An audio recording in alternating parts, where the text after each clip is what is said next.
মেঘের পাহাড়, বাহ, অনেক সুন্দর দৃশ্য তো।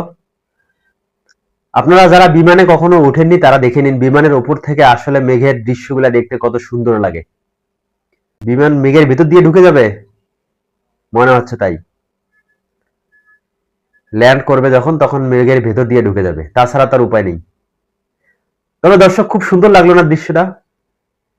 আসলে বিমানের উপর থেকে নিচে দেখতে অনেক ভালো লাগে তো। মনে হচ্ছে মেঘগুলাকে, মনে হচ্ছে যেন পানি, নদী, কোনো সাগর, তাই না? অনেক সুন্দর একটা ভিডিও।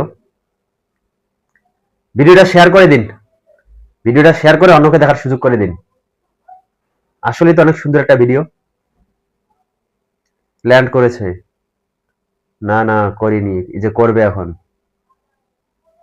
ওয়াও, একজন পাইলট অনেক দক্ষ হওয়া লাগে, তা না হলে এত বড় একটা বিমান আকাশে উড্ডয়ন করা, আবার জমিনে নামিয়ে আনা, এটা চারটিখানি কথা না ভাই। আসলেই পাইলটদেরকেও স্যালুট জানাই। ওরা আমাদের আধুনিক পৃথিবীটাকে আরো অত্যাধুনিক করে দিয়েছে। ধন্যবাদ।